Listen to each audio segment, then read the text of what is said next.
Me அன்யாசியோ, welcome to my channel. எல்லோரும் எப்போதா இருக்கீங்க? ஐ ஹோப் எல்லோரும் நல்லா இருப்பீங்கன்னு நினைக்கிறேன். இது உங்கள் ஹவன் சன்சகே. நான் நீங்கள் எல்லோரும் பங்கு நம்ம ட்ரீம்கில் இன்றைக்கி நம்ம என்ன பார்க்க போகிறோம்னா, ஜங்குகா FF my arrogant husband but he's really love me part 21 தான் பார்க்க போகிறோம். பொண்ணு பாட்டு பார்க்காதவங்க பார்த்துட்டு வந்துருங்கடா, அப்போ தான் இந்த பாட்டு உங்களுக்கு புரியும். வீடியோக்குள்ளே போகிறதுக்கு முன்னாடி ஹெச்அவே பண்ணிக்கோங்கடா, உங்கள் பெட்டர் எக்ஸ்பீரியன்ஸ்க்காக மட்டும்தான்டா. வீடியோ பிடிச்சிருந்தா லைக் பண்ணுங்கள், ஷேர் பண்ணுங்கள், கமெண்ட் பண்ணுங்கள், மறக்காமல் சப்ஸ்கிரைப் பண்ணுங்கள். அதெல்லாமே பண்ணுறது பண்ணாததும் உங்கள் விருப்பம்டா. நான் உங்களை ஃபோர்ஸ் பண்ண மாட்டி. இப்போ நம்ம ஸ்ட்ரைட்டாக ட்ரீம்குள்ள பலாம்.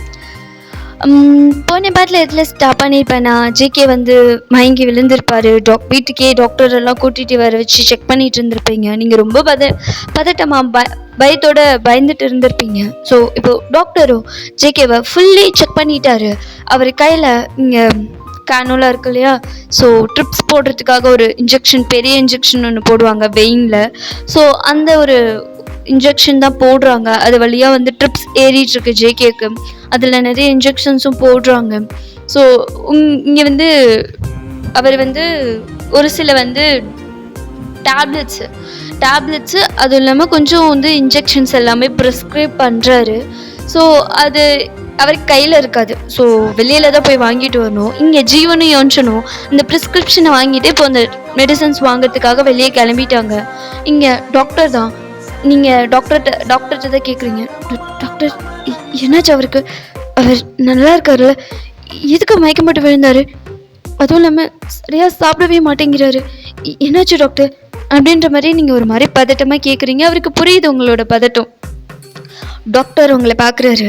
பையன் ரிலாக்ஸ், பயப்படாதீங்க, இப்போதைக்கு ஜேகேக்கு எதுவும் இல்லை, இது நார்மலான ஒரு விஷயந்தான்.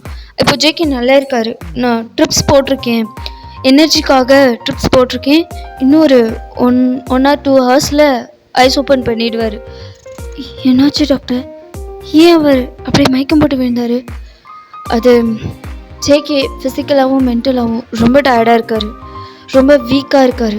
சரியாக தூங்காமல், சரியாக சாப்பாடு எடுத்துக்காமல் இருந்ததுனால மேபி அவரோட ஹெல்த் பாதிச்சிருக்கலாம். அதனால தான் அவர் வீக்காக இருக்கார். ஸோ முடிஞ்ச அளவுக்கு ஒரு ஹெல்தி ஃபுட்டாக கொடுங்க. அதுவும் இல்லாமல் ரொம்ப ஸ்பைசி ஃபுட்டோ இல்லை வந்து ரொம்ப செரிக்க கஷ்டமான ஃபுட்டெல்லாம் கொடுக்க வேணாம். கொஞ்சம் சாஃப்ட் ஃபுட்டாகவே கொடுங்க. தயிர் சாதம், ரச சாதம், அந்த மாதிரி. முடிஞ்சால் கஞ்சி வச்சு கொடுங்க. அப்புறம் அவருக்கு கொஞ்சம் இன்ஃபெக்ஷன் ஆகிருக்கு. ஸோ அதனால தான் அவர் வந்து மயங்கி விழுந்திருக்காரு.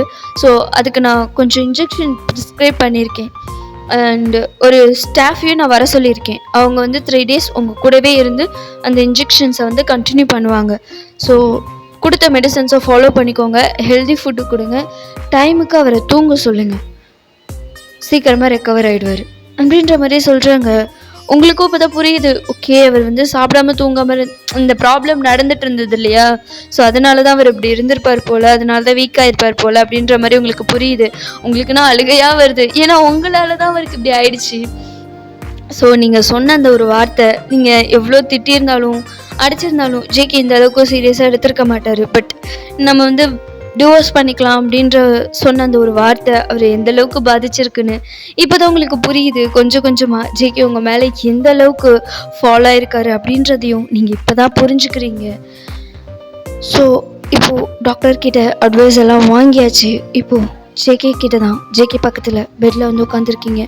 அவர்னா நல்லா படுத்து தூங்கிட்டு இருக்காரு. அவரோட லெஃப்ட் ஹேண்டில் வந்து ட்ரிப்ஸ் போட்டிருக்காங்க. அதாவது மெடிசன்ஸ் போடுறதுக்காக ஒரு பிக் இன்ஜெக்ஷன் ஒன்று வந்து வெயினில் ஃபிக்ஸ் பண்ணி வைப்பாங்க. ஸோ அந்த இன்ஜெக்ஷன் வழியாக ட்ரிப்ஸ் போயிட்டுருக்கு. அதையும் பார்க்குறீங்க. ஜேகேவை பார்க்கவே ரொம்ப டயர்டாக இருக்கார். அவர் அப்படியே படுத்து தூங்கிட்டு இருக்காரு. உங்களுக்கு தான் ஒரு மாதிரி கஷ்டமாக இருக்குது. நீங்கள் ஜேகே பக்கத்தில் உட்காந்து அவரோட ஹேரை கேஷ் பண்ணி கொடுத்துட்ருக்கீங்க. நீங்கள் உங்கள் அம்மாவுக்கும் உங்கள் அத்தைக்கும் உங்களை பார்க்க ஒரு மாதிரி கஷ்டமாக இருக்குது, ஏன்னா நீங்கள் ரொம்ப ஃபீல் பண்ணுறீங்க. ஸோ இப்படியே டைம் ஸ்கிப் ஆகுது. ஒரு வழியாக வந்து ஜீவனும் யோன்சனும் மெடிசன்ஸ் எல்லாமே வாங்கிட்டு வந்திருப்பாங்க. அதே மாதிரி டாக்டர் சொன்ன மாதிரி அந்த ஸ்டாஃப் இருப்பாங்க இல்லையா, நர்ஸ், அவங்களுமே வீட்டுக்கு வராங்க. 3 daysக்கு தேவையான ட்ரெஸ்ஸஸ் எல்லாம் பேக் பண்ணிக்கிட்டு, ஏன்னா இங்கே தங்கி ஜேகேவை பார்த்துக்கிற மாதிரி தான் இருக்கும். அதுக்கு ப்ரிப்பேர்டாகவே அந்த பொண்ணு ட்ரெஸ்ஸு அது பொண்ணுக்கு தேவையான திங்ஸ் எல்லாம் எடுத்துகிட்டு வந்துருச்சு. எடுத்துகிட்டு வந்ததும் வராதுமா அந்த பொண்ணு வந்து கபோர்டில் இடம் கேட்குது. கொஞ்சம் உங்கள் ட்ரெஸ் எல்லாம் எடுத்து வைக்கிறீங்களா அப்படின்ற மாதிரி. அந்த பொண்ணு பார்க்கவே ஒரு மாதிரி திமிராக தான் நிற்கிது. உங்களுக்கு ஒரு மாதிரி என்ன இல்லை ஏன் ட்ரெஸ்ஸஸ் எடுத்து வைக்கணும் அப்படின்ற மாதிரி சொல்லுது அந்த பொண்ணு. உங்களுக்குன்னா கடுப்பாயிடுச்சு. ஏன் கபோர்டில் தான் வைக்கணுமா? 3 days நான் இங்கே தானே மேம் இருக்க போகிறேன் அப்படின்ற மாதிரி அந்த பொண்ணு ஒரு மாதிரி பேசுது. சரி வந்தவங்க கிட்ட எதுக்கு பிரச்சனை அப்படின்னு சொல்லிட்டு நீங்கள் வந்து உங்கள் ட்ரெஸ் எல்லாம் ஒதுக்கி வைக்கிறீங்க. அது ஜேகே ட்ரெஸ்க்கு பக்கத்தில் அது ட்ரெஸ் எல்லாம் அடுக்கிட்டு இருக்கு. உங்களுக்குன்னா ஒரு மாதிரி இருக்கும். நீங்கள் உங்கள் ட்ரெஸ் எடுத்து ஜேகே ட்ரெஸ் பக்கத்தில் வச்சுட்டு இப்போ உங்கள் ட்ரெஸ்ஸுக்கு பக்கத்தில் அந்த பொண்ணோட ட்ரெஸ் எல்லாம் எடுத்து அரேஞ்ச் பண்ணிட்டு இருக்கு. ஸோ அந்த பொண்ணு என்னமோ கேஷுவலாக தான் பண்ணிட்டு இருக்கு. உங்களுக்கு தான் ஒரு மாதிரி வியர்டாக இருக்குது. சரின்னு சொல்லிட்டு நீங்கள் பெருசாக எதுவுமே கண்டுக்கலைங்க.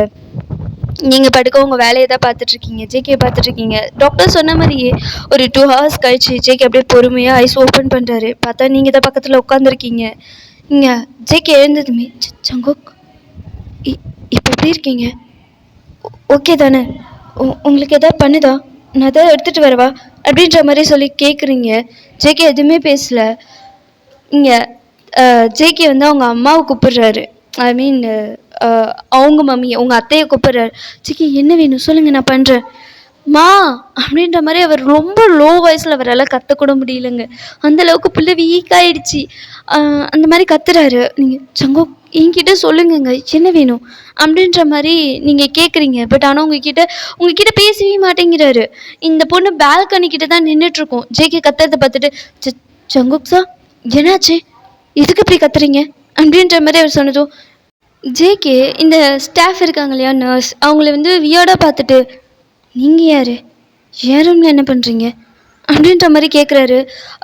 அது வந்து என் பேர் ஷைலு. நான் ஒரு ஸ்டாஃப் நர்ஸு. நீங்கள் மயங்கி விழுந்துட்டீங்க. டாக்டர் செக் பண்ணிவிட்டு உங்களுக்கு பாடியில் கொஞ்சம் இன்ஃபெக்ஷன்ஸ் இருக்குது. அதுவும் இல்லாமல் நீங்கள் ரொம்ப வீக்காக இருக்கீங்க. ஒரு 3 daysக்கு உங்கள் கூட இருந்து பார்த்துக்க என்ன ஹாஸ்பிட்டல்லேருந்து அப்பாயிண்ட் பண்ணியிருக்காங்க அப்படின்ற மாதிரி சொல்லுது. ஓ என்னாச்சு சார் எதுக்கு கூப்பிட்டீங்க அப்படின்ற மாதிரி அந்த பொண்ணு கேட்குது. அது எனக்கு ரெஸ்ட் ரூம் போகணும் அப்படின்ற மாதிரி ஜேகே சொல்கிறாரு. ஓ அப்படின்னு சொல்லிட்டு அந்த ட்ரிப்ஸை வந்து அதாவது சேஃபாக ஹேண்ட்லேருந்து ரிமூவ் பண்ணி விட்டுறாங்க. ஸோ ஜேகேவும் அப்படியே பொறுமையாக எழுந்திரிக்க முடியாமல் எழுந்திரிக்கிறாரு. ஸோ அந்த பொண்ணு வந்து நீங்கள் வந்து ஜேகேக்கு ஹெல்ப் பண்ணலான்னு போகிறீங்க. ஜேகே உங்கள் கையை தட்டி விட்டுறாரு. அங்கே அந்த பொண்ணு வந்து ஹெல்ப் பண்ணுது. நீங்கள் அப்படியே பார்க்குறீங்க ஒரு மாதிரி வயடைஸில் ஜேகே அந்த பொண்ணு கூட ரெஸ்ட் ரூம்க்கு போகிறாரு. உங்களுக்கு மைண்ட் ப்ராசஸே ஆகலைங்க. நீங்கள் ஒரு மாதிரி வயடைஸில் அந்த பொண்ணையும் ஜேகேவையுமே பார்த்துட்ருக்கீங்க. அவர் ரொம்ப கேஷுவலாக அந்த பொண்ணு ஷோல்டரில் கையை போட்டுட்டு அந்த பொண்ணும் நல்லா ஜேகேயோட ஹிப்பெல்லாம் நல்லா ஹக் பண்ண மாதிரி பிடிச்சிக்கிட்டு கூட்டிகிட்டு போகுது. இங்கே ஜேகேவால் நிஜமானுமே முடியல. அவர் ரொம்ப வீக்காக இருக்கார். ஒரு மாதிரி தாங்கி தான் நடக்கிறாரு பேலன்ஸ்க்காக. நீங்கள் பார்க்குறீங்க ஜேகே இந்த மாதிரி பண்ணுற கேரக்டரே கிடையாது. இது அவர் கேரக்டரே கிடையாது. பொதுவாகவே ஜேகே வந்து கேர்ள்ஸ் கிட்ட வந்து கொஞ்சம் விலக்கி தான் இருப்பார். அவர் வந்து நெருங்கின ஒரே பொண்ணுன்னா அது நீங்கள் மட்டும்தான். அது உங்களுக்கே நல்லா தெரியும். இப்போது ஜேகேவோட பிஹேவியர் டோட்டலி வேறு மாதிரி இருக்குது. நீங்கள் ஒரு மாதிரி வயர்டைஸில் திரும்பி பார்க்குறீங்க. உங்களுக்கு மைண்டு ப்ராசஸ் ஆகலை. இந்த இடத்துல ஆக்சுவலி நீங்கள் கோவப்பட்டு கத்திருக்கணும். அது கூட உங்களுக்கு தெரியல. அது எப்படி சொல்கிறது தெரியலன்னு இல்லை, ப்ராசஸ் ஆகலை உங்களுக்கு. நீங்கள் இன்னும் அந்த ஷாக்கிங்லேயே உட்காந்து பார்த்துட்ருக்கீங்க. அதே மாதிரி அந்த பொண்ணு வந்து கூட்டிகிட்டு வருது, படுக்க வைக்கிது, பெட்ஷீட்லாம் போட்டு விடுது. நீங்கள் அப்படியே தள்ளி நின்று அதெல்லாம் வேடிக்கை பார்த்துட்ருக்கீங்க. ஜேகே அந்த பொண்ணுக்கிட்ட சிரித்து பேசுகிறாரு. அது வேறு உங்களுக்கு கட்டுப்பாக இருக்குதுங்க. நீங்கள் இதெல்லாம் பண்ணுறீங்க. அந்த பொண்ணு பக்கத்தில் உட்காந்துருச்சிங்க. இதுக்கு மேலே உங்களால் தாங்க முடியல. எந்திரி அப்படின்ற மாதிரி சொல்கிறீங்க. என்ன எந்திரின்னு சொன்னேன். ஏன்னா ஜேகே பக்கத்தில் பெட்டில் உட்காந்துருக்கோம். அது வயன் என்ன பண்ணிகிட்ருக்க? வாயை மூடு. நீங்கள் மரியாதைலாம் கொடுக்கல, வாயை மூடு. அவ்வளோதான். ஜேகேக்கே ஒரு ஷாக்கு. ஏன்னா நீங்கள் இந்தளவுக்குலாம் கோவப்பட்டு ஜேகே கிட்ட பேசினதே கிடையாது. ஜீவன் தொலைஞ்சு போன அப்போ கூட நீங்கள் அழுது கத்திருப்பீங்களே தவிர ஒரு மாதிரி கோல்டு வாய்ஸ்லலாம் பேசினது கிடையாது. ஜேகே உங்களை ஒரு மாதிரி பார்க்குறாரு. பார், ஸ்டாஃப் நர்ஸ்னால் ஒரு லிமிட் என்னவோ அதோடு இருந்துக்க. உன்னை இங்கே வர வச்சது அவரை பார்த்துக்க கிடையாது. உன்னை இன்ஜெக்ஷன் போட மட்டும்தான் இங்கே வர வச்சது. அப்புறம் உன் ட்ரெஸ்ஸஸ்லாம் எடு அப்படின்ற மாதிரி சொல்கிறீங்க. ஆனால் நான் எங்கே உனக்கு தங்கிறதுக்கு இடம் நான் சொல்கிறேன். ட்ரெஸ்ஸஸ் எடு. டைமிங் தெரியும்ல. அப்போ வந்து இன்ஜெக்ஷன் போட்டுட்டு கிளம்பிக்கிட்டே இரு. மற்றபடி நான் பார்த்துக்கிறேன் என் புருஷனை அப்படின்ற மாதிரி சொல்கிறீங்க. ஃபொயன், உனக்கு என்ன பைத்தியமா? வீட்டுக்கு வந்தவங்க கிட்ட இப்படி தான் பேசுவியா? அவங்க என்னை பார்த்துக்கிறதுல உனக்கு என்ன பிரச்சனை? நான் உன்னை பார்த்துக்கிறதுல உனக்கு என்ன பிரச்சனை? அவள் ஸ்டாஃப் தானே, அவள் லிமிட் என்னவோ அதோடு இருந்தால் அவளுக்கு நல்லது. அவ்வளோதான் ஜிகே, உனக்கும் சொல்கிறேன். அவள் கூட என்ன லிமிட்டோ அதோடு இருந்தினா உனக்கும் நல்லது அப்படின்ற மாதிரி சொல்கிறீங்க. அது நீ மூடு, எனக்கு என்ன செய்யணும்னு தெரியும், நீ எனக்கு சொல்லாத. ஏய், நான் தான் சொல்லிட்டேன்ல உன் திங்ஸ் எல்லாம் பேக் பண்ணுன்னு, சும்மா இங்கே என்ன வாயை பார்த்துட்டு நிற்கிற, கிளம்பு அப்படின்ற மாதிரியே சொல்கிறீங்க. மேம், கொஞ்சம் மரியாதையாக பேசுங்க. நீ மரியாதையாக நடந்துக்கிட்டா நானும் மரியாதையாக பேசுவேன். ஸோ உன் மரியாதையை நீ தான் காப்பாற்றிக்கணும். முதல்ல உன் திங்ஸ் எல்லாம் எடுத்து வை அப்படின்ற மாதிரி சொன்னதும் அந்த பொண்ணு அதுக்கு மேலே ஏதோ பேசலை. ஏன்னா நீங்கள் வந்து இப்போது ரொம்ப ஒரு கோவமாக இருக்கீங்க, உங்ககிட்ட என்ன பேசுறதுன்னு தெரியல. அதுவும் இல்லாமல் ஜேகேவும் சைலண்ட் ஆகிட்டாரு. சப்போர்ட் பண்ணது அவர் தான், அவருமே சைலண்ட் ஆகிட்டாரு நீங்கள் சொன்னதுக்கு அப்புறமேட்டு. ஸோ அந்த பொண்ணுக்கு வேறு ஆப்ஷனே கிடையாது. சரின்னு சொல்லிட்டு அந்த பொண்ணோட ட்ரெஸ்ஸஸ்லாம் பேக் பண்ணிச்சு. இந்த நீங்கள் தான் கீழே இருந்து உங்கள் மம்மியை கூப்பிட்றீங்க, உங்கள் மம்மியும் உங்கள் அத்தையும் கூப்பிட்றீங்க. 2 பேரும் மேலே வராங்க. என்ன ஜோயன், எதுக்குமா கத்துன? இந்த பொண்ணுக்கு அந்த கெஸ்ட் ரூமை ரெடி பண்ணி தர சொல்லுங்கள், ஜீவனியும் யோன்ஷனியும் அப்படின்ற மாதிரி சொல்கிறீங்க. சரிம்மா, நீ ஏன் கோமா இருக்கிற மாதிரி இருக்க? அப்போல்லாம் இல்லை, நல்லா தான் இருக்கேன். அம்மா, ஜீவனியும் யோன்ஷனியும் சீக்கிரமாக அந்த பொண்ணுக்கு ரூமை ரெடி பண்ணி தர சொல்லுங்கள். அத்தை, எனக்கு கொஞ்சம் கிச்சனில் வேலை இருக்குது, அது வரைக்கும் ஜேகே கூட நீங்கள் இருங்க, நீங்கள் மட்டும் இருங்க, வேறு யாரும் உள்ளே வர தேவையில்லை அப்படின்ற மாதிரி அந்த பொண்ணை பார்த்துட்டு முறைச்சிக்கிட்டே சொல்கிறீங்க. இங்கே ஜேகேக்குன்னா சிரிப்பு வருது, பட் ஆனால் பிள்ளை சிரிக்கலை. அவர் ஒரு மாதிரி கண்ட்ரோல் பண்ணிவிட்டு அப்படியே உட்காந்துருக்காரு.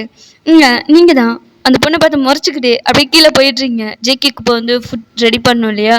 ஸோ டாக்டர் சொன்ன மாதிரி நீங்கள் வந்து இது ரச சாதம் மாதிரி நீங்கள் வந்து அதை வந்து நல்லா மசிச்சு குழந்தைங்களுக்கு ஊட்டுற மாதிரி கொஞ்சம் வந்து சாஃப்டாகவே எடுத்துகிட்டு வரீங்க, சீக்கிரமாக செரிக்கிற மாதிரி. ஏன்னா ஜேகேக்கு வந்து ஃபுல்லாக வயிறு ஃபுல்லாக அல்சராக இருக்கும். ஸோ அவரால் டக்குன்னு வந்து அது சாப்பாடு வந்து நிறைய சாப்பிட முடியாது. ஸோ அதனால வந்து கொஞ்சம் கொஞ்சமாக ட்ரை பண்ண சொல்லியிருப்பாங்க. நீங்கள் கையில் மில்க்கு, அப்புறம் இப்போ கொடுக்க வேண்டிய டேப்லெட்ஸ் எல்லாமே எடுத்துகிட்டு வரீங்க. ஸோ ஜேகேக்கு வந்து நீங்களே வந்து ஃபீட் பண்ணுறீங்க. ஜேகே வந்து ஒரு மாதிரி ஃபேஸை திருப்பிக்கிறாரு, சாப்பிட மாட்டேங்கிறாரு. அவர் ஒரு மாதிரி கோவமாக அவர் ஃபேஸை வச்சுக்கிட்டு திருப்பிக்கிறாரு. உங்களுக்கு அதுக்கு மேலே நீங்கள் கோவத்தில் இருக்கீங்க. இங்கே ஜேகேவோட சீக்ஸ் இருக்கு இல்லையா? ஸோ அதை டைட்டாக பிடிச்சி திருப்புறீங்க. அவருக்கு வலிச்சிருச்சு. சின்ன பண்ணுறேன், எனக்கு வலிக்குது அப்படின்ற மாதிரி கத்துறாரு. வலிக்குதுல, சாப்பிடு அப்படின்ற மாதிரி சொல்லி ஊட்டி விடுறீங்க. நீங்கள் 2-3 ஸ்பூன் வந்து ஒரு மாதிரி ரொம்ப கோவமாக வச்சு திணிக்கிற மாதிரி திணிப்பாங்க இல்லையா? ஸோ அந்த மாதிரி திணிக்கிறீங்க. ஜேகேக்கு புரிஞ்சிச்சு நீங்கள் பயங்கர கோவத்தில் இருக்கீங்கன்னு சொல்லிட்டு. ஸோ இப்போ ஏதாவது பேசுனா நமக்கு தான் வந்து பேக் அடிக்கும் அப்படின்னு சொல்லிட்டு அவர் சைலண்ட்டாக வாங்கிக்கிறாரு.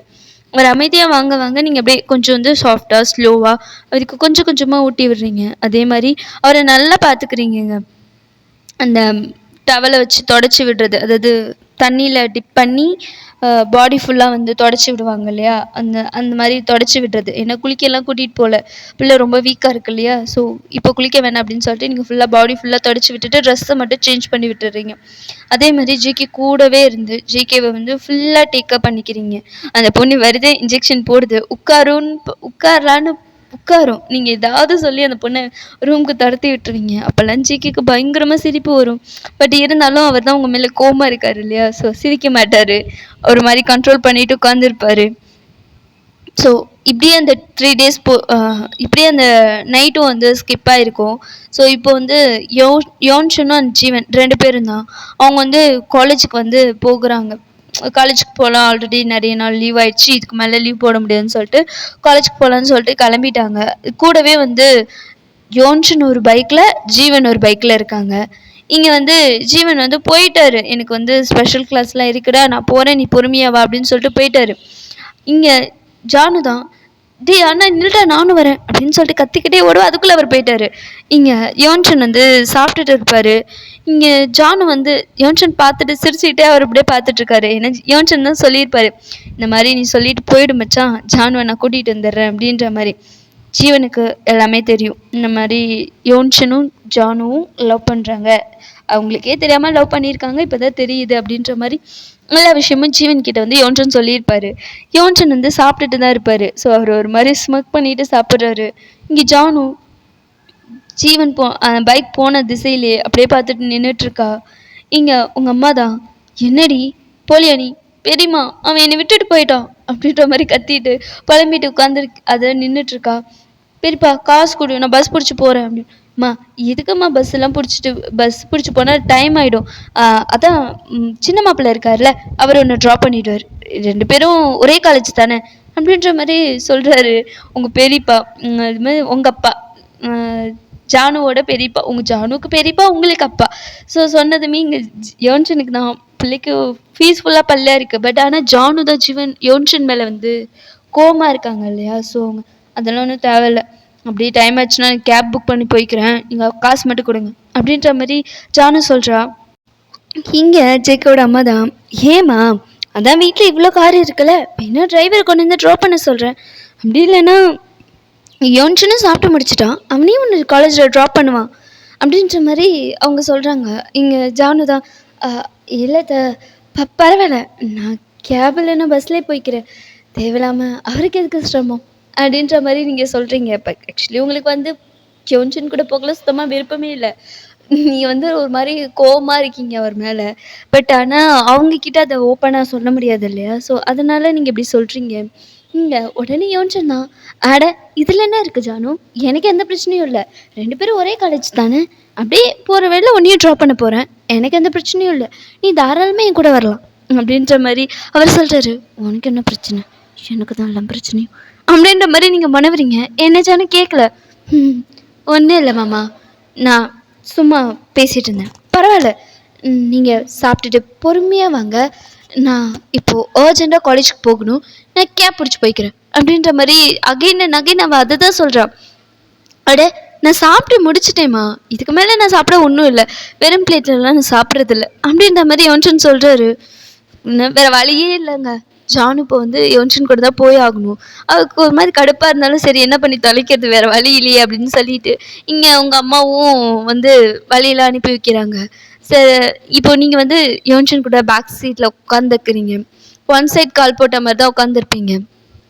இங்கே யோன்சன் தான், ஜானு என்ன உனக்கு பயமாக இருந்தா நீ, ஜானு என்ன உனக்கு பயமாக இருந்தா நீ என்னை பிடிச்சிக்கலாம் தாராளமாக, நான் எதுவும் தப்பாலாம் எடுத்துக்க மாட்டேன் அப்படின்ற மாதிரி சொல்லிட்டு ஒரு மாதிரி சிரிக்கிறாரு. நீங்கள் தான் யோன்சனை பார்த்து பயங்கரமாக மறைக்கிறீங்க.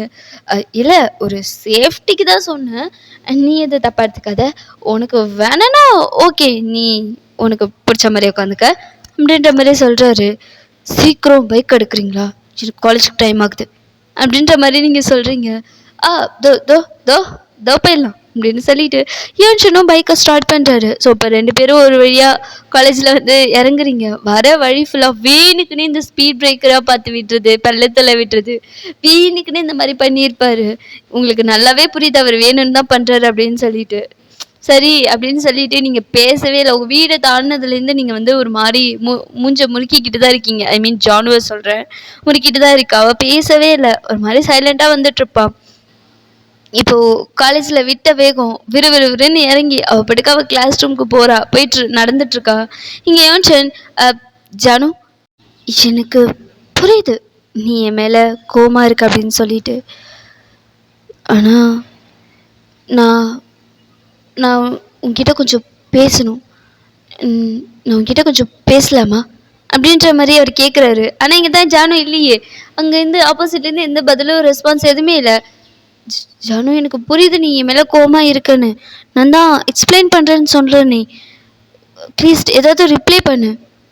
என்னடி நான் பேசிட்டே என்ன ஆளை காணும் அப்படின்ற மாதிரி இப்போ தான் பிள்ளை திரும்பி பார்க்குது. பார்த்தா பின்னாடி ஜானு இல்லை, எங்கே போனா, இங்கே தானே உட்காந்துருந்தா அப்படின்ற மாதிரி அவர் தேடுறாரு. பார்த்தா நீரா கிளாஸ் ரூம்குள்ளே விறுவிறுன்னு போயிட்டுருக்கா. அடி பாவி எப்போ இறங்குனா அப்படின்ற மாதிரி சொல்லிட்டு இப்போ நீரா யோன்சன் வந்து ஜானுவோட கிளாஸ் ரூம்குள்ளே போகிறாரு. ஏதோ பிள்ளை 7:30 கூட்ட போகுது. இந்த சைடு ஜீவன் சைடு பார்த்தா இங்கே ஷாகி வந்து ஆக்சுவலி காலேஜ் வந்திருக்க மாட்டா. இங்கே ஆக்சுவலி ஷாகியை பார்க்கலான்னு சொல்லிட்டு தான் ஜீவன் ரொம்ப ஆர்வமாக வந்திருப்பார். பார்த்தா அங்கே ஷாகி இல்லை. ஸோ அவர் ஃப்ரெண்ட்ஸ் கிட்ட விசாரிச்சா அவளுக்கு ரொம்ப உடம்பு முடியாமல் போயிடுச்சு, அவள் ஹாஸ்பிட்டலில் தான் இருக்கா அப்படின்ற மாதிரி சொல்லியிருப்பாங்க. ஸோ இப்போ தான் வந்து லாஸ்ட்டாக வந்து ஷாகி வந்து அழுதுட்டு ஃபோனை வச்சது வந்து அவருக்கு ஞாபகம் வருது. இப்போது நேராக இந்த ஹாஸ்பிட்டல்னு கேட்டுட்டு இப்போ நேராக ஹாஸ்பிட்டலுக்கு தான் ஓடி போகிறாரு. ஓடி போய் பார்த்தா ஒரு வாலில் தான் வச்சுருக்காங்க. ஐ மீன் அது ஒரு செப்பரேட் ரூம் தான், தனி ரூம் தான். ஸோ அங்கே தான் வச்சுருக்காங்க. ஜீவன் ஓடி போகிறாரு. ரூம் டோர் ஓப்பன் பண்ணி பார்த்தாங்க அவங்க அம்மா அப்பான்னு சொல்லி அவங்களோட ஃபேமிலி எல்லாருமே இருக்காங்க. இங்கே ஷாகி வந்து பார்க்குறா, ஜீவனை பார்க்குறா. ஜீவனை ஒரு மாதிரி வைடஸில் பார்த்துட்டு, ஜீவா நீ ஷாகி, அது உனக்கு ஒன்றும் இல்லைல்ல, நீ நல்லா இருக்கல அப்படின்ற மாதிரி ஒரு மாதிரி தயங்கிக்கிட்டே ஜீவன் கேட்குறாரு. பிகாஸ் அவங்களோட அப்பா அம்மாலாம் அங்கே இருக்காங்க இல்லையா. ஸோ ஷாகியை பார்த்துட்டு அவங்க அப்பா அம்மா ஒரு மாதிரி அவர் பார்த்துட்டு அப்படியே தயங்கி நிற்கிறாரு. இங்கே அவங்க அப்பா அம்மா வந்து புரிஞ்சுக்கிறாங்க. ஸோ 2 பேருமே லவ் பண்ணுறாங்க அப்படின்னு சொல்லிட்டு அவங்களுக்கான ப்ரைவேட் ஸ்பேஸ் கொடுத்துட்றாங்க. ஸோ 2 பேரும் இப்படியே வெளியே நீங்கள் பேசிகிட்டு இருங்கம்மா, நாங்கள் வெளியே வெயிட் பண்ணுறோம் அப்படின்னு சொல்லிட்டு டீசெண்டாக வெளியே கூட்டிகிட்டு போயிட்டாரு அவங்க அப்பா அவங்க அம்மாவை. சரின்னு சொல்லிட்டு இப்போ ஜீவன் ஸ்லோவாக அப்படியே உள்ளே வராரு. நீங்கள் ஜீவனை பார்க்குறீங்க, எதுவுமே பேசலை. ஜீவன் உங்கள் பக்கத்தில் வந்து உட்கார்றாரு. வந்து சேர் போட்டு உங்கள் பக்கத்தில் உட்கார்றாரு. உங்கள் ஹேண்ட்ஸ் எல்லாம் ஹோல்ட் பண்ணுறாரு. பிள்ளைக்கு ஹோல்ட் பண்ணும்போதே கையெல்லாம் நடுங்குது ஒரு மாதிரி. அவர் ஒரு மாதிரி ரொம்ப பயந்துருப்பார். ஏன்னா ஆல்ரெடி உங்களுக்கு ஹெல்த் இஷ்யூஸ் இருக்குது. ஐ மீன் ஷாகிக்கு வந்து கொஞ்சம் ரொம்ப எமோஷ்னல் ஆனாங்க அப்படின்னா அவங்களுக்கு வந்து ப்ரீத்திங் டிஃபிகல்ட் மாதிரி வந்துடும். ஸோ அந்த ப்ராப்ளம் இருக்கிறது ஜீவனுக்குமே நல்லா தெரியும். அவர் ரொம்ப பயந்துருப்பார் ஹாஸ்பிட்டல் அட்மிட் பண்ணியிருக்காங்க அப்படின்னு சொன்னதுமே. இங்கே ஜீவன் தான் ஒரு மாதிரி கையெல்லாம் நடுக்கத்தோட உங்கள் கையை பிடிச்சிட்டு அப்படியே ஹெட் டவுன் பண்ணியிருக்காரு. அவரோட ஐஸ்லேருந்து டியர்ஸ் ஃபால் ஆகுது. இங்கே ஷாகி தான் அவளோட கையில் வந்து நான் சொல்லியிருந்தேன் இல்லையா, வெயினில் ஃபிக்ஸ் பண்ணியிருப்பாங்க ஒரு இன்ஜெக்ஷன்னு. அந்த வென்ஃப்ளான் வந்து போட்டிருக்காங்க. ஸோ அதெல்லாம் பார்க்குறாரு. பிள்ளைக்கு அங்கங்கே குத்தி ரெட்டாக இருக்குது. அது எல்லாமே வென்ஃப்ளான் போட்ட மார்க் தான். ஆக்சுவலி ஒரு வென்ஃப்ளானை வந்து ரொம்ப நாள்லாம் போட்டிருக்க மாட்டாங்க. மேக்ஸிமம் ஒரு 3 days போட்டிருப்பாங்க. அதுக்கப்புறம் நியூவாக சேஞ்ச் பண்ணிடுவாங்க. ஃப்ளோ நல்லா இருந்தாலுமே அதில் எந்த பிளாக்கேஜும் இல்லை, பெயின் இல்லை, வீக்கம் எதுவும் இல்லைனாலுமே வேறு நியூவாக ஒரு ஃபிக்ஸ் பண்ணிடுவாங்க. நியூவாக ஒரு வென்ஃப்ளான் ஃபிக்ஸ் பண்ணிடுவாங்க நியூவாக ஒரு இடத்துல. ஸோ அப்படி ஃபிக்ஸ் பண்ண அந்த இன்ஜெக்ஷன்ஸ் அந்த மார்க் எல்லாமே அப்படியே இருக்குது. ஜீவனுக்குன்னா ரொம்ப கஷ்டமாக இருக்குது. ஜீவன் ஷாகியை ஹெட்டப் பண்ணி பார்க்குறாரு. அவர் ஐஸ் ஃபுல்லாக ப்ளூ டியர்ஸு. ஆனால் ஷாகிக்கு வந்து ரொம்ப ஹாப்பியாக இருக்குது. ஷாகி தான் அவளோட ஹேண்ட்ஸை எடுத்து அவரோட ஜீவனோட சிக்ஸை கப் பண்ணுறா. உனக்கு ஒன்றும் இல்லைல்ல, நீ நல்லா இருக்கல்ல, ஏண்டா ஒரு வார்த்தை எனக்கு கால் பண்ணி சொன்ன என்ன, எவ்வளோ பயந்துட்டு தெரியுமா ஜீவா, உனக்கு என்னாச்சோ ஏதாச்சோன்னு தெரியாமல் எப்படி பயந்துட்டேன் தெரியுமா. அப்பா கூட அவங்க ஆளுங்களெல்லாம் விட்டு உன்னை எங்கெல்லாம் தேடினாங்க தெரியுமா. எனக்கு மனசே இல்லை. ஜானு விஷயம் எல்லாத்தையும் சொன்னான். அதுக்கப்புறம் தான் எனக்கு கொஞ்சம் நிம்மதியாக இருந்தது. ஒரு வார்த்தை சொல்லியிருக்கலாம்ல அப்படின்ற மாதிரி கேட்குறா. ஜீவனுக்குன்னா அழுக தான் வருது. அவள் ஒரு மாதிரி அழுகிறாரு. இங்கே ஷாகி தான் ஜீவனை வந்து ஹக் பண்ணுறா. ஹக் பண்ணது 2 பேருமே ஹக் பண்ணி அழுகிறாங்க. ஏன்னா 2 பேருமே லவ் பண்ணுறாங்க. ஒருத்தர் அவ்வளோ லவ் பண்ணுறாங்க. பட் அவங்களால எக்ஸ்ப்ளோர் பண்ண முடியல. ஜீவனால் இப்போ கூட ஷாகியை ஏற்றுக்க ஒரு மாதிரி கஷ்டமாக இருக்குது. பட் அவரால் அவாய்ட் பண்ணவும் முடியல. எங்கேயாவது போ, எப்படியாவது போ அப்படின்னு சொல்லிட்டு விடவும் முடியல. ஸோ அவரோட எமோஷன்ஸ் எல்லாமே ஓவர்லோட் ஆகி அவர் அப்படியே ஹக் பண்ணி பயங்கரமாக அழுகிறாரு. இங்கே ஷாகி தான் சரி ஒன்றும் இல்லை, நான் புரிஞ்சுக்கிறேன்டா, எனக்கு புரியுது உன் நிலைமை என்னன்னு. ஆனால் இதுக்காகலாம் நான் உன்னை விட்டு போயிடுவேன்னு நினைக்காது ஜீவா. ஜீவனோட சிக்ஸை கஃப் பண்ணி ஐ டு ஐ ஷாகி பார்க்குறா. இங்கே பாரு, நீ எவ்வளோ மோசமான நிலைமையில் இருந்தாலும் ஆபத்தான வேலையில் இருந்தாலும் எனக்கு நீ தான் வேணும். நான் ஒன்றை தான் லவ் பண்ணுறேன். என்னை விட்டு மட்டும் போகாத ப்ளீஸ் அப்படின்ற மாதிரி அவள் கேட்குறா. எங்கள் ஜீவனுக்கும் என்ன சொல்கிறதுன்னு தெரியல. ஸோ அப்படியே 2 பேருமே அவங்களோட லவ்வை ஷேர் பண்ணிக்கிறாங்க. பிகாஸ் 2 பேருமே வந்து கிஸ் பண்ணிக்கிறாங்க. ஸோ ஓகேடா, இந்த பார்ட் நான் இங்கேயே எண்ட் பண்ணிக்கிறேன். இதுக்கப்புறம் என்னாச்சுங்கிறத நம்ம நெக்ஸ்ட் பார்ட்லேருந்து கன்டினியூ பண்ணலாம். அது வரைக்கும் ஹாப்பியாக இருங்க, ஹெல்த்தியாக இருங்க, சேஃபாக இருங்க. Keep on smiling. பை ஆமீஸ். அன்யோ.